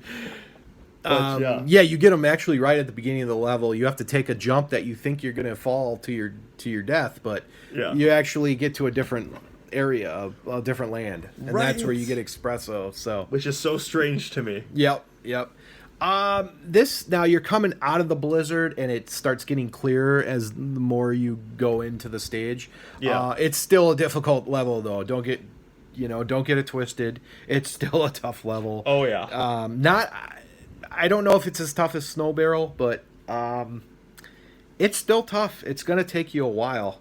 And that's why we said to get as many lives as you can before you go. Stock up. Yep, stock up. Especially if you're not trying to get all the secrets, it's still very easy. Like if you avoid it, you don't necessarily have to get espresso. Yeah. But if you do get him, it makes certain areas I don't know how to say easier, but different. But yeah, like you said, stock up on levels or lives, because going into this one, there can be a lot of stuff that can throw you off. Yeah, and you'll come across another Manky Kong, I believe, too, in this level. So, and he can really mess you up in certain parts, especially if you're sliding. There's a lot of uneven platforms on this level, so you got to do like quick jumps. So, yeah. Tough level. Then it takes you to a water stage next, if I am correct. The good old Croctopus Chase. It's kind of like Temple Tempest, but water style, because the Croctopuses they come after you. Yeah, they don't just hang out there. They try to take you down. Yep. And it is a tough water stage just because, again, of that. And it's easy. I don't know why, but I found it strangely easy to get turned around in that stage a lot. Yeah. And then being like, which way do I go again? Because they lead you in different directions. Because they're chasing you, and it's that panic setting in, especially if it's your first time. Right. I think this is the toughest water stage in all the game. So I am inclined to agree. There's a poison one later on that is not easy. But I feel like this one gave me more hassle than that one did. And I felt much bigger sigh of relief when I beat this one. Yeah, it's a pain in the butt. It's definitely tougher than Clam City. Definitely tougher than Coral Capers. Yes. But it's a tough stage, and if you beat this stage, you finally get to save. Yes, which is like Hallelujah playing in the background. No kidding. It's a big moment, no doubt. No kidding. And there is an Engard in the stage as well. I just don't remember exactly where, but if you're lucky enough to find him, hold on to him, because it'll make getting through those narrow areas and getting away from if you get him, is a lot easier. He's way faster than Donkey or Diddy can swim. So. And so then we go to Torchlight Trouble, where is the one and only stage where we get to have fun from our good buddy Squawks the parrot. Yep. Makes his lone debut. I think this level's more intimidating than anything. I don't think it's actually that difficult, though. Right. To me, I think there's some tough jumps you do have to make, but Squawks is he's got the flashlight, so it's kind of tough to see. That makes the level tougher. But if you really, don't let that get to you, I think it's a pretty straightforward level. I would agree. I don't think it's too difficult once you get past the gimmick of the stage of it being dark and having him. Quick turns might throw you off a little bit because Squawks turns immediately, so if you're looking left to right really quickly, just make sure you're expecting that. Yes. Your vision's going to change like that. And honestly, there's a lot of areas where Squawks being there doesn't even really affect you very much. Right. Again, just play like you normally would. just keep your head on head not on a swivel necessarily, but a head right on what's going on, and you'll be fine. Correct.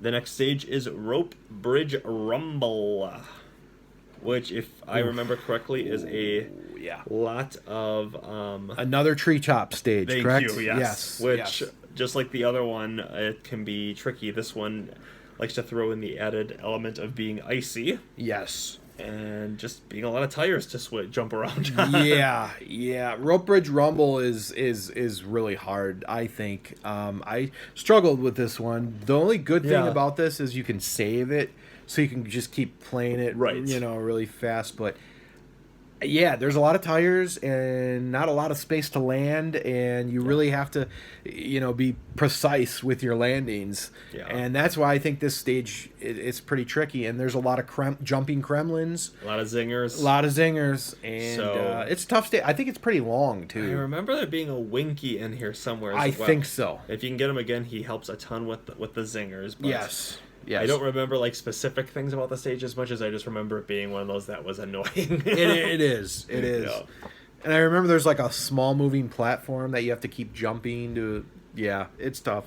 I think there's some zingers you got to jump over. So. Right. And again, just trying to make sure you don't run into, random zingers. Don't make sure you're watching your jumps. Exactly. You don't want to go right into a pit either, of course. Oh, yeah. But that is the last stage before you face the boss on Gorilla Glacier, which looks kind of familiar when you first see him. This one is Really Naughty. Yes. You might remember the first boss of the game was Very Naughty. Yes. So this guy is a little bit trickier. Not that he is extremely difficult, but he will do his normal jumping routine very similar to what Very Naughty did.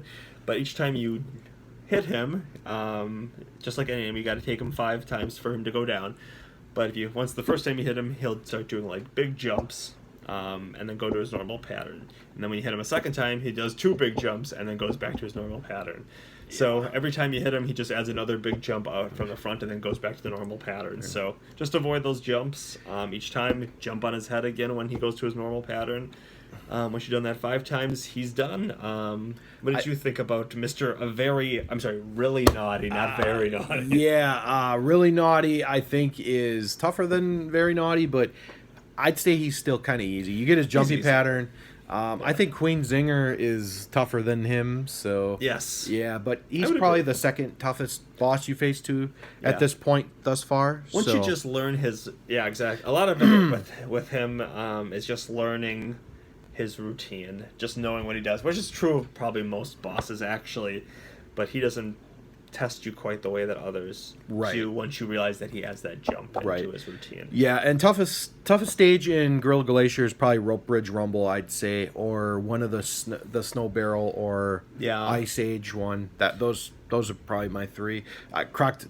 They're all really tough though, I think. Yeah, they're really tough. At this point, the stages are all pretty super tricky. easy one. Maybe the slip slide one might be the easiest, but next we're to Creme Crack Industries Incorporated. Yes. The first stage is Oil Drum Alley, which is it's not that it's a hard stage, it's just that it's a different atmosphere. So I do remember falling on my butt and dying a fair amount of times before I finally got a good feel for first factory stage too. Yes. And I want to point out, if you're trying to get the 101%, this might be the toughest one next to Orangutan Gang, because once you find the first secret, you have to get the 3 bananas. Just one banana here, one banana there, one banana there. They have to all match. You can't get the balloon. You can't get the bundle of bananas. You have to get the single banana.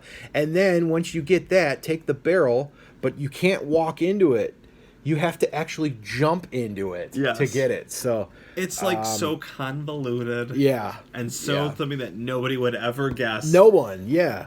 So it's a ridiculous. It's just really dumb that they designed it that way, because I think if you're trying to figure it out by yourself, it would be almost impossible. But I guess. Yeah. I'm sure somebody figured it out mistakenly. Right. So All it takes is one or two people, I suppose, to fall on it in the most, like you said, weird, strangest just way, wacky way, and then all of a sudden it's known. Oh, But they got it right. yeah. Yeah, not too hard of a level though. I would say.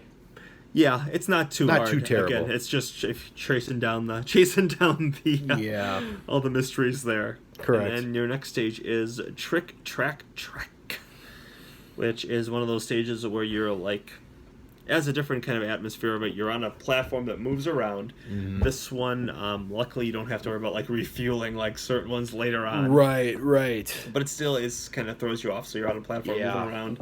You can jump, you can move, but you have to. There's a lot of enemies that fall off. Yep, a lot of and they'll try to platforms. come onto your platform.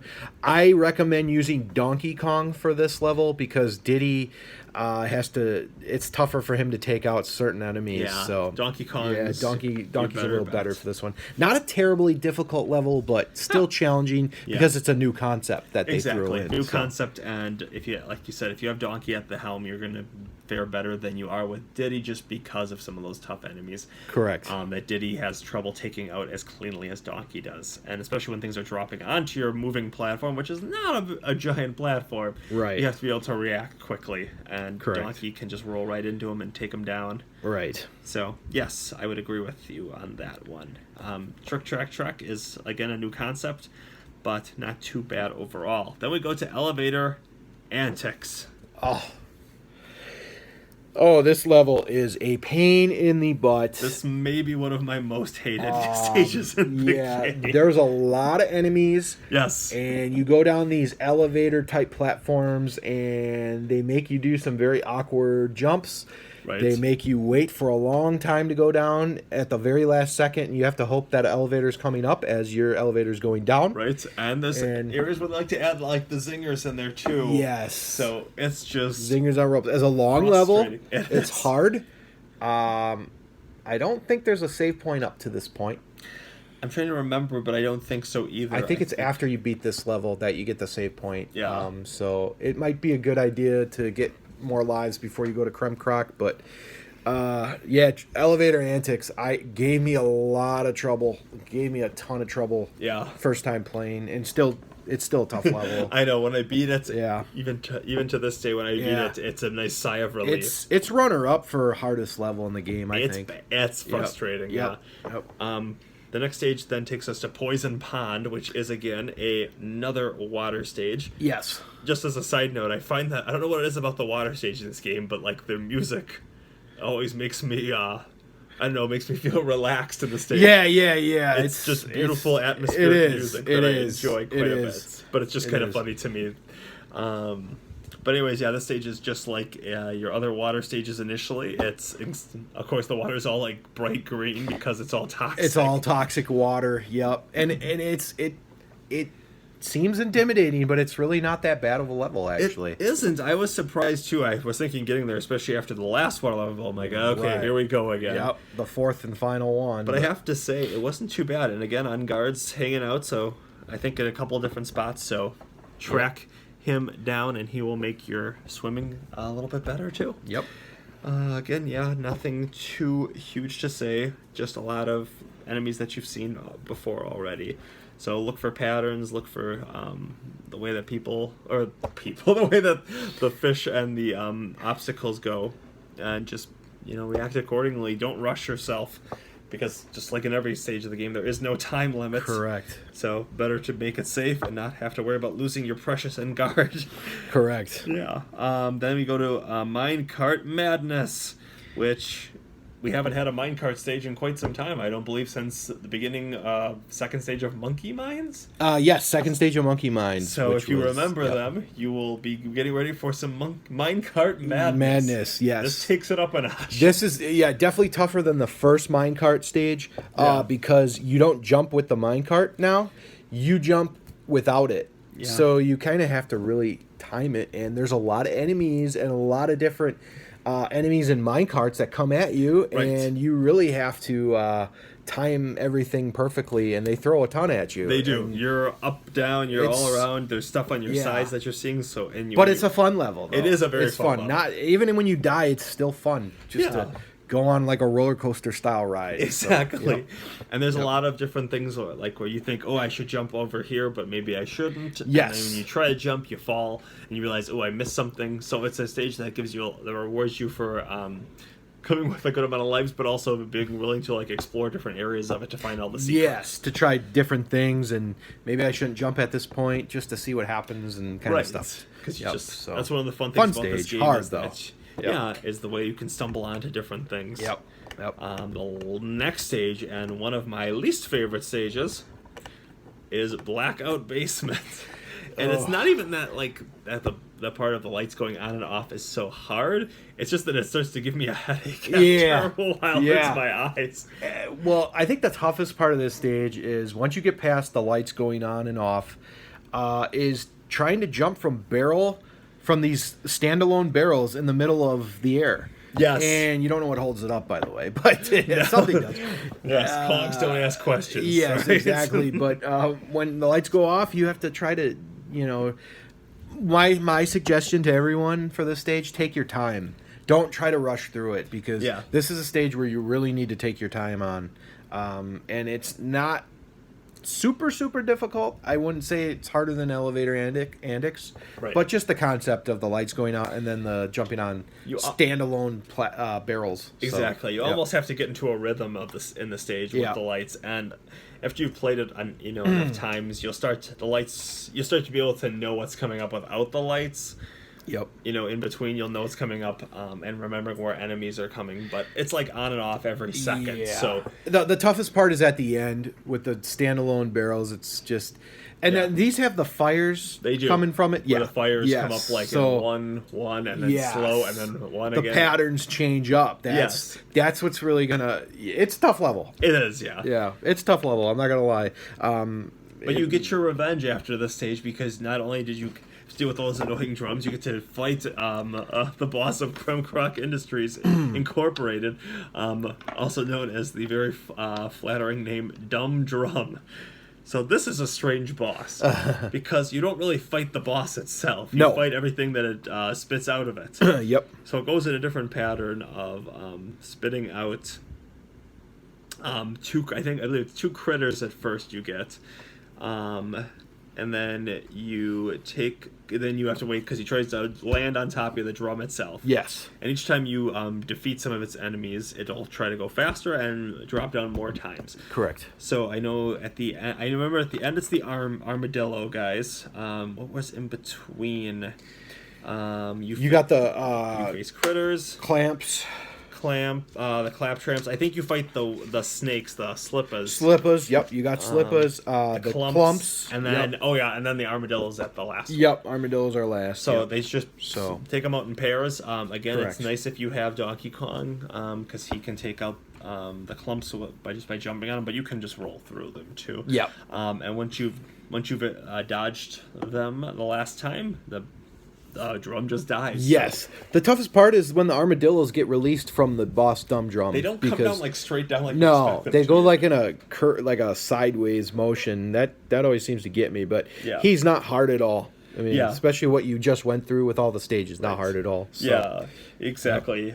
So then we go to the Chimp Caverns. Yes, the last full world before you get to have a date with King K. Rool. Yep. So Chimp Caverns, first stage in there is Tanked Up Trouble, which is another one where you have to stay on those moving platforms. Yes. And they have lights on them, so you have to keep them gassed up. This one is a little tricky in that sometimes you can get so far ahead of yourself that you don't get to the fuel in time, or worse, that you get ahead of the thing and have no platform to go on. So you're trying to stay with the platforms, you're trying to keep them fueled up by hitting those gas tanks as you see them, but of course there's enemies along the way, because it wouldn't be good if it was too easy. Right, exactly. Right, a lot of Winkies, not Winkies, I'm sorry, a lot of Zingers that you have to dodge. Tons. So it's pretty tricky Yep. just to get used to it, and it adds that sense of urgency that you didn't really have before in the other stage with that platform. Because you have to get the gas, right, to keep your platform moving. So, and sometimes when you get the gas, it barely fuels it up. Just a little bit. A little bit. So then you're looking, where's the next gas tank, you know. So that one's it's tough. It's It'll a tough put you one. in a feel of panic at Oh yeah. sometimes. Oh yeah. Definitely. The next stage is Manic Mincers, which, from what I remember, is a lot of having to dodge those mincer things, which are like the ones with like the. So it's like blades in on the form of it's another cave stage. Yes. But not too difficult.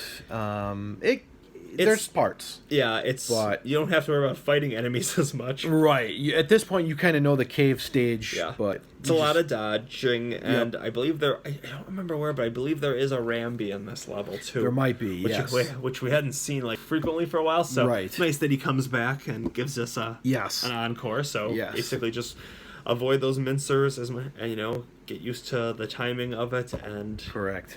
just have a little luck on your side and a little patience, and you'll be set. That's right. The next stage is Misty Mine, which is another interesting level because there are a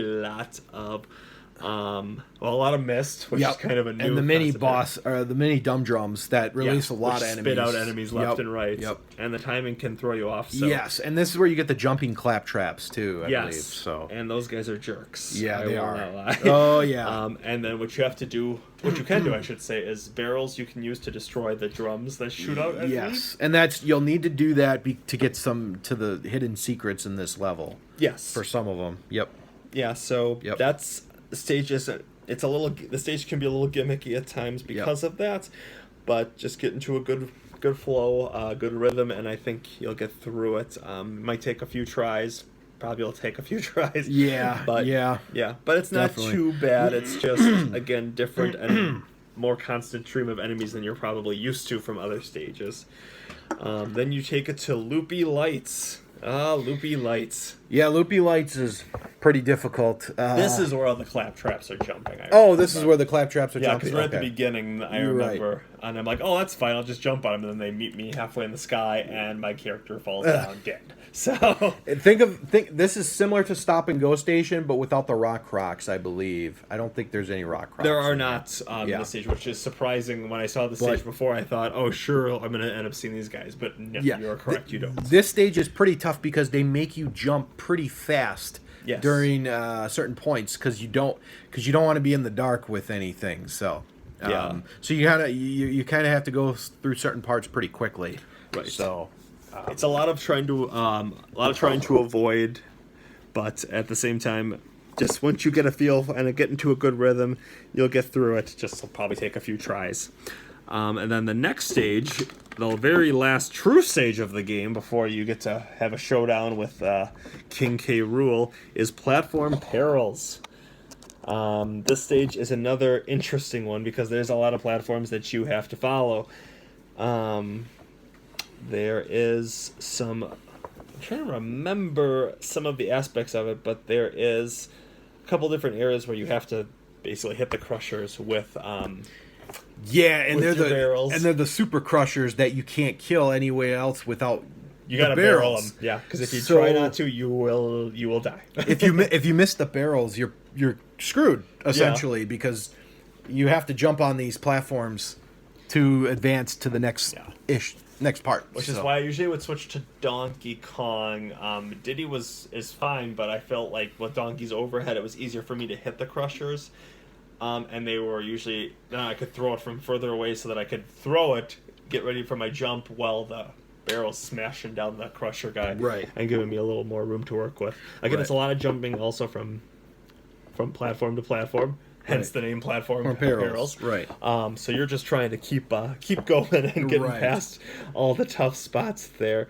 And there's just a lot of areas where it's easy to fall down and die, or just to miscalculate a jump. But that's the reason why it's the last stage, the last real full stage before you get to the last set of bosses here. It's a tough stage. Yeah, very tough. You just have to keep trying and learn the flow of the stage and get lucky. Yeah, too. you do. You got to get a little lucky on this stage. I would probably say it's probably the toughest of Chimp Caverns. I would say most of them in this part are all pretty tough. I would agree. Yep. Yeah, it's a rough one, but you learn. But you learn. Right. And then after you finally get through this stage, you will have a showdown with the penultimate boss, not the finishing one, but this one, the boss of Chimp Caverns, is Master Neki Sr. So this one is surprisingly, I found a lot more difficult than a lot of the other bosses up to this point. Which is surprising because Master Neki we face earlier in the game is pretty easy. Yeah. But he goes crazy. Yeah. Not only does he spit out the nuts pretty fast at you, yeah, he doesn't give you a lot of time to jump on his head. So I think that's what's really tough about him. I recommend using Diddy because he's quicker. Diddy's quicker. Yep. Yes. Yep. I think my bad habit was that I would sit there jumping up and down on the barrel trying to dodge them, and by the time that I would jump, like you said, his head would be retracted. It would already be gone. So it's almost you're better off not going on the tire right just away. stay on the side until and you just have to get them. to the tire. Yep. And then when he's done throwing his last one, you should be in the process of jumping the tire and bonking him on his. It's like a timing issue. Exactly. He's definitely the toughest final enemy before King K. Rool. Right. So. Yep. Yeah, I found him a lot more difficult than Dumb Drum, but then again, who knows? Everyone's got their own tricky ones. Correct. And then once you finally beat Master Neki and take him down, now you go to Gangplank Galleon, which they make almost look like it's its own whole level, but it's just the boss fight, showdown with King K. Rool. I also recommend getting a lot of lives before you get to the final. Yes. King K. Rool, so that helps. Even though once you do save it, you basically always get to keep going back. Right, so, exactly. Yeah, so he's a boss just like any other one where you really need to learn his patterns. Yes. And he has quite a few patterns because I believe you have to hit him. I think it's probably 5 plus 4. I think it's 4 times. The first time he just throws his crown. Yes. And then jumps from side to side. Right. Which is the easy. It basically just jump over him when he runs at you. He runs at you. He'll throws his crown. He looks at the screen like almost be like ah. Yep. And then the second phase is he throws his crown. You hit him, then he jumps to the other side, and then the big old cannonballs come down. Now, here's the tricky thing with the cannonballs is once they fall, they don't just fall all the way to the bottom of the screen and never come back. Right. They hit the wood. Yes. And then they go down. So it's like it can still kill you if you go by too fast. Right, if you're trying to anticipate it and roll right underneath it when you think it's gone. Yeah, you can. I've lost a lot of Donkey Kong and Diddy Kong that way. So it's tough if you do it fast or too slow. And every time you hit them after that, then they come down the cannonballs will go down one way, come back the other, and then down the other way. Each time you hit them, you'll get another addition to that. Correct. And then once you beat that, then you get the fake out psych ending. Yes. Where it says you beat him, but you actually didn't because he comes back. Right. And it gives this you time, fake credits and everything. And this time you actually only have to hit him, I think, 2 or 3 times? It's not as long I think as the first. It's not 4. I think it's 3 times. Because now he adds these extra jumps into his routine. Yes. So once you get a feel for that, you know where he's going. Yes, the jumps can be a pain in the butt. They can. They can be tricky. So it's really nice if you still have Donkey and Diddy here because one of them might need to absorb a hit. Yep, just to get to kind of understand it. And again, the big thing is remembering just his patterns. Wait for him to throw his crown. Don't try to jump on his head. Yes. The only time you can damage him is when his crown is being thrown and his head is up. Yep. Don't jump on when he has the crown on, and you keep doing that, and you will. Then you beat him, and you beat him, and you will have beaten the game again. Yes. That was the first time that I had ever done it. You get and I was very, very happy. You get you get to talk to Cranky. If you didn't get all the bonus bonuses, stages, he will basically just talk down to you about that. Cranky does. Yep. If you did, then he gives you the extra one and tells you how great you are. Yep. And he tells you, he actually kind of compliments you and says, "Wow," and then he kind of underhands compliments you, kind of saying, "Oh, I could have done it too." But yes. So there's 2 different endings, pretty much. The one with the getting all the secrets and one not getting the secrets, and then you get to see all the characters and whatever. Yeah. And Diddy and Donkey at the end do a little fun routine. Yes, exactly. Yep. They have a little Yep. slapstick kind of fun thing with them. so- And, yeah, it's just Yeah. a very fun experience. Very cool. Yeah, Yeah, very a cool. lot of replay value in this game. Even if you, Oh, yeah. like you said, if you've beaten it, and you see what your percentages are, you can go back and try to get all the Yes. completionists, so you can get like the best possible ending. And it's a very fun game. I could see Yeah. people doing a lot of speed runs on this game Oh, because it's just so definitely. fun. And it's a game you that could be people if you're have- really good at this game, you could beat it probably in maybe an hour. I don't know. I don't know what the people speed who run. really know what and speed Yeah. run limits, I don't Oh, know, man. but it's amazing I'm what sure. some people can do out there. I'm sure. Getting 101% was really rewarding, even at times frustrating, but it was Sure. still really rewarding. The game is so fun. But let's go through It's the aged so final well. part of the review. Let's go through the scores. Sounds good. Replayability. I would give this game on, let's say an F to A scale. I would give this game probably a B for replayability. Mm-hmm. It's not something that I would see myself playing like all the time, but it's some game that I can always see myself coming back to. It's not just for nostalgia purposes. I love this game when I was a kid, love it now, but it's just a solid game that really adds a lot of different challenges, a lot of different hidden things, a lot of different ways of approaching situations, and it's just a great game that's aged well with time too. Correct. I'll go the number scale. I will give it the replayability 8 out of 10 as well. Very nice. There's definitely, once you beat it, you got to try to get the 101%. That's right. So that's fun to try to find all the secrets. I think after you do that, there might not be a lot to come back to, but the game's so fun that you could always teach new people. Like I'm teaching my son, to play this game. So Right. it's fun. He enjoys it. He enjoys watching it. Yeah. So yeah, I think there's a decent amount of replayability for this. So I would concur. Yep. So let's go to sound. I will give this game sounds are very good. Trying to judge it of its own merits as well as how it's aged, I will give it a B+ for sounds. Honestly, I think the game is so far ahead of its time with music and sounds and just getting you into an atmosphere that doesn't detract from the game. It just adds to it. It's just great. I love the sounds that the Kongs make. I love the sounds of enemies that they have too, and just the way that like the sounds don't overpower like what's going on, but still add that element to it to enhance the overall game. And the music, love the music too. Again, in a lot of cases, it's not overpowering with the action. It allows you to keep focus, but also helps set the mood. Yeah, there's not really a lot of annoying sounds in this game, Right. really, which is really nice. And a lot of the music is either really good music for when it came out, or soothing. So Exactly, it's not soothing, almost Yeah. like atmospheric. I Yeah. know it's background music, but it feels more it's like very good. It doesn't feel sets like the it's- tone. Exactly. Yep, they And did it- a really good job. I'm gonna give it a 9 out of 10 because Like it's it. just such a great soundtrack and great sound, and it's did really good.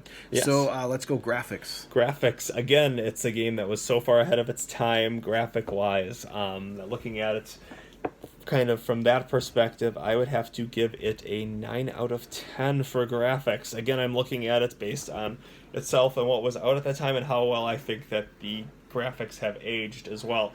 And honestly, the game has aged like a fine wine in my Yeah. my opinion. The graphics are still fun to look at. It's still just very unique. And yeah, I think I would say 9 out of 10. I think it's a very good game. Or A minus by that work. By my setting. I'm switching from one to the other now. Right. Switching from numbers to letters. I'll stick with my Right. letter system for now. So A minus. The 3D style concept that they did in this game, I think, was amazing. The graphics were awesome. Just the different visuals you got throughout playing this game, they're all so different from one another. I'm gonna give this a 9.5 just because it was very nice. so good at the time it came out, and Yes, sir.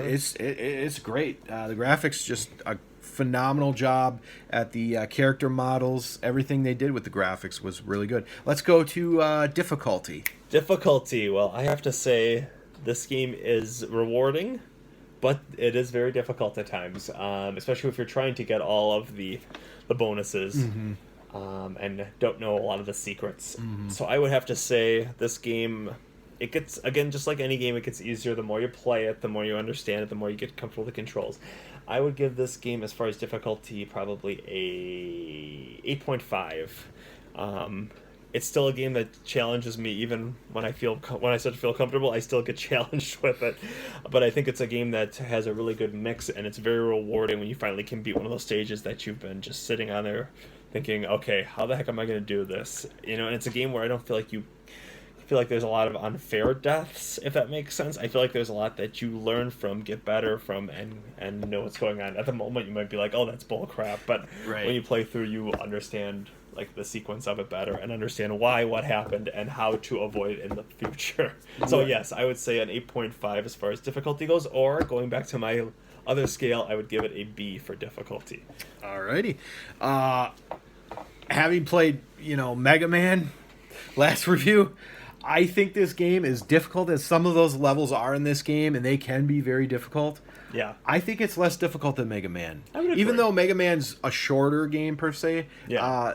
I'm going to go with a 7.5 on difficulty. Sure. Just because I think you can overcome a lot of the difficult levels here, and you always know like what I have to do to beat it almost. Right. I don't think it's where Mega Man where you really kind of have to think about Mega okay. Man's a lot less forgiving. Yes, it is. The save system here and being able to get to those save points, I think makes a big That difference. helps. So, I There's would agree. more levels, but I didn't think it was as hard as Mega Man. I'm going to go 7.5 on the difficulty scale. All right, fun. Fun. Oh, such a fun game. So many different aspects of it that make you want to come back and try different things, and just enjoying the playing of the game. Yep. Being able to go around fast when you want to, go slow when you want to. The way they put comedy in there with some of the sounds and some of the scenes and just Cranky Kong and everything.